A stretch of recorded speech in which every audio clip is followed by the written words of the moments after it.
amniotic fluid, breastfeeding, pleural fluid, pericardial fluid, peritoneal fluid, CSF और blood sperm।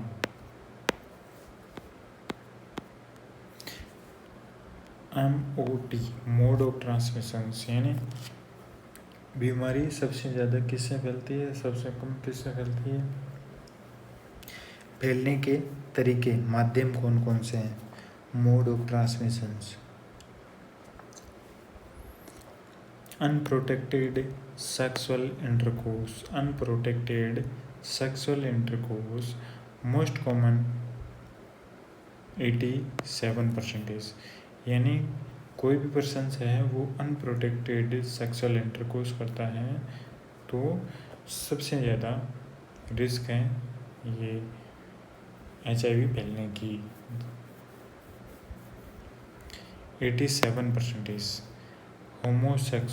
Homosexual male to male, highly heterosexual male to female, most common female. अगला है infected blood transfusions, यानी किसी भी person को infected blood transfusions कर देते हैं तो उससे सबसे ज़्यादा रिस्क रहती है, हाईली रिस्क, 95 to 100%, 95 to 100%। अगर किसी इन्फेक्टेड पेशेंट का ब्लड लगा दिया तो जो पर्सन है उसको सबसे ज़्यादा रिस्क रहेगी। ऑक्यूपेशनल एक्सपोजर, अगर कोई भी पर्सन्स हॉस्पिटल्स में जॉब करता है और वो डेली के 300 पेशेंट्स अटेंड करता है और उनके एक्सपोजर में आता है, उसके फ्लूइड के कांटेक्ट में आता है या ब्लड के कांटेक्ट में आता है, किसी भी तरह के सेम पेशेंट के कांटेक्ट में आता है तो उसे अगर वो उसने 300 पेशेंट अटेंड किए हैं तो वो एक पेशेंट से इन्फेक्टेड हो सकता है, 1% चांसेस है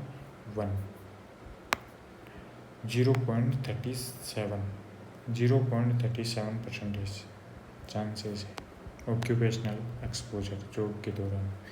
इन्फेक्टेड ड्रग्स, यानी कोई भी ड्रग्स है वो इन्फेक्टेड है, या निडिल कोई भी तरह की निडिल है वो किसी दूसरे पर्सन के लगा के वापस किसी दूसरे के यूज करते हैं तभी भी HIV फैल सकता है, इससे रिस्क है 25 से 30%। अगला है वर्टिकल ट्रांसमिशंस या ट्रांसप्लासेंटल, वर्टिकल ट्रांसमिशंस और ट्रांसप्लासेंटल 25 से 30% रिस्क होती है। Intranatal normal labour, intranatal normal labour में ही रिस्क रहती है, बाकी जो सिजेरियन सेक्शंस कराते हैं उसमें कोई रिस्क नहीं है। ब्रेस्ट फीडिंग, अगर कोई भी मदर है वो ब्रेस्ट फीडिंग कराती है तो उसे 5 से 15% चांसेस है कि भाई बच्चे को HIV हो सकता है। अगला है window periods, it is time periods between entry of pathogens to appearance of antibodies, confirmative diagnosis, यानी पैथोजेंस एंट्री से लेके appearance of first sign and appearance of antibodies and confirmative diagnosis।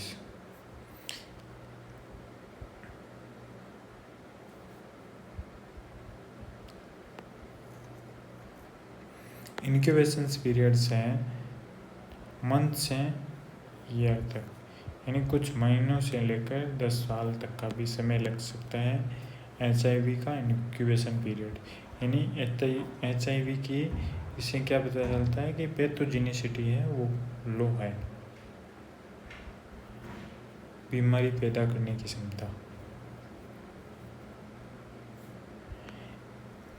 Stage of HIV, first stage HIV की asymptomatic है, lymphadenopathy देखने मिलता है।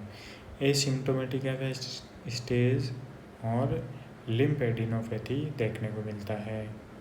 Second stage, थोड़ा पानी पी लेते हैं।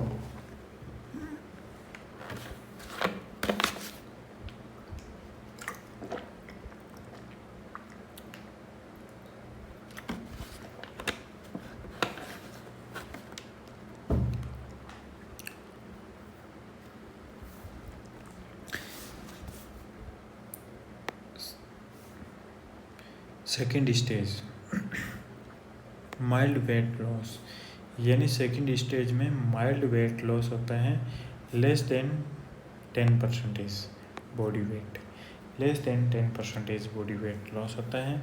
अपर रेस्पिरेटरी इन्फेक्शंस रिकरेंट, यानी लगातार, अपर रेस्पिरेटरी इन्फेक्शंस रिकरेंट लगातार। Examples tonsillitis, pharyngitis, laryngitis. Tonsillitis, pharyngitis, laryngitis, upper respiratory infections recurrent.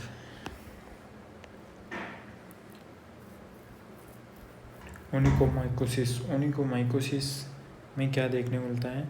एक तो है ये नॉर्मल पर्सन्स का, इसमें कोई भी वाइट पैचेज नहीं है, पर जो भी पेशेंट ओनिकोमाइकोसिस का होगा उसके या तो अगले वाले पार्ट पर वाइट होगा या वाइट लाइनें बन जाएगी या पीछे की तरफ वाइट देखने को मिलता है। और यह देखिए ये पूरे जैसे पूरा नेल है उस पर वाइट बनने लगेंगे। अगला है डर्मेटाइटिस। डर्मेटाइटिस में क्या होता है? Inflammations of skins. Derma word skin के लिए रिलेटेड है और आइटिस यानी inflammations of skin.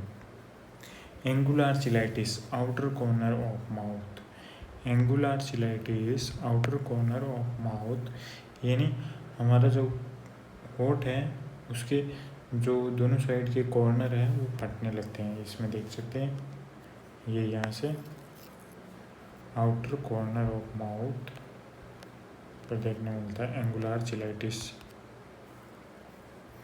Herpes zoster, repeated times ulcerations, यानी लगातार छाले होना, repeated times ulcerations. Nail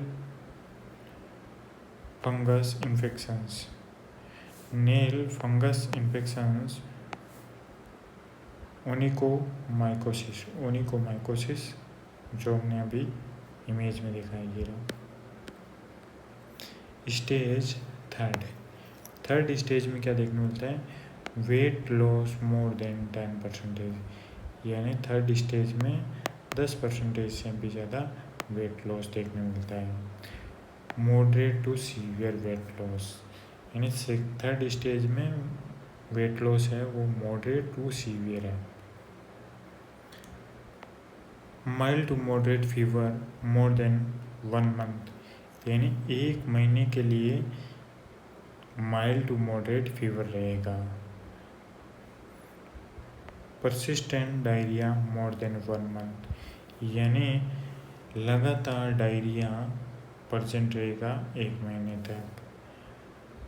pulmonary tuberculosis, pulmonary tuberculosis most common opportunistic infections of HIV in India, यानी अपॉर्चुनिटिक इन्फेक्शंस ऑफ इंडिया में पल्मोनरी मोस्ट कॉमन है, pulmonary tuberculosis.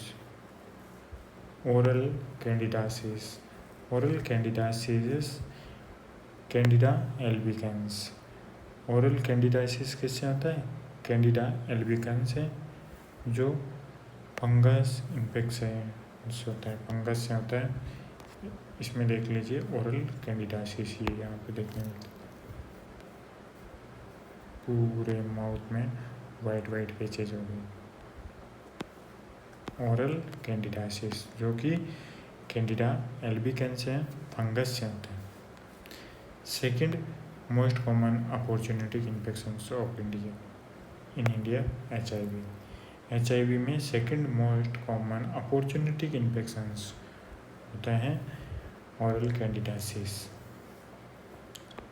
Oral हेलील्यूकोप्लेक्सिया, oral हेलील्यूकोप्लेक्सिया। ये कैसा देखने को मिलता है, इसमें देख लीजिए। ये जो हमारी जीभ है इस पेशेंट्स की, इस पर देख लीजिए, ये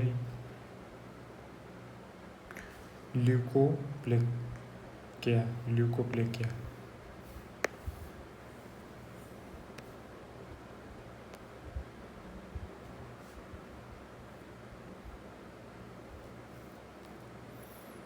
एप्स्टीन बेयर वायरस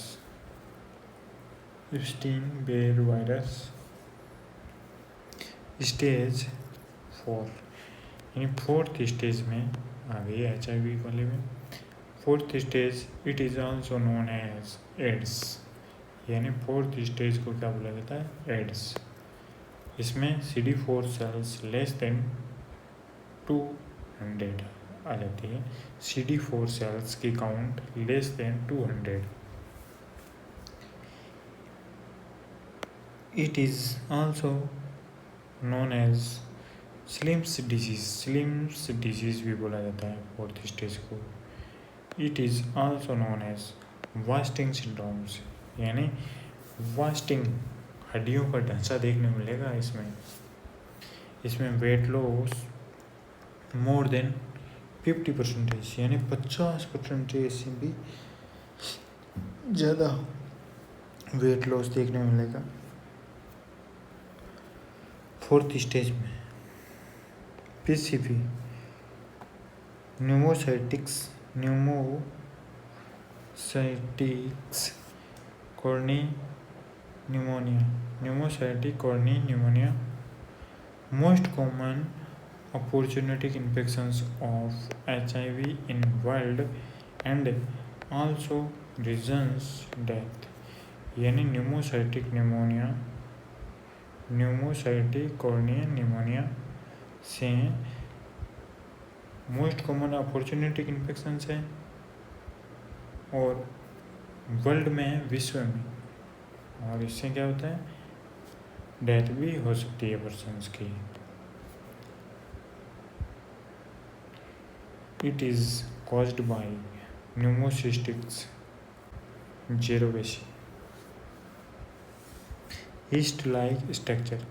इसमें yeast-like structure देखने मिलती है, देख लीजिए, ये एक्सरे में ये फाइंडिंग मिलती है, यहाँ पे देख लीजिए, और ये देख लीजिए yeast-like कवक।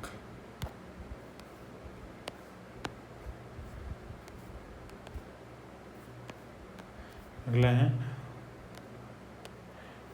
ओरल इसोफेजियल कैंडिडाइसिस, यानी ये इसोफेगस की स्ट्रक्चर है, इसमें देख लीजिए ये सारा इसोफेगस में देखने मिलता है। Oral oesophageal candidiasis, repeated severe bacterial infections,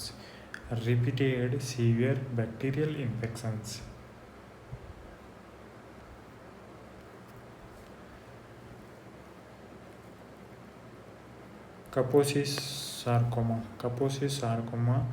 most common skin cancer seen in HIV। Kaposis sarcoma most common skin cancer किसमें देखने मिलता है, HIV में, कापोसिस सार्कोमा।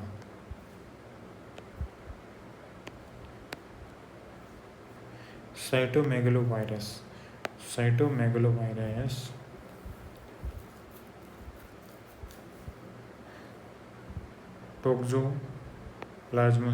टोक्सोप्लाज्मोसिस क्रिप्टोकोकाई इन्फेक्शंस और पेशेंट की डेथ भी हो सकती है। Herpes simplex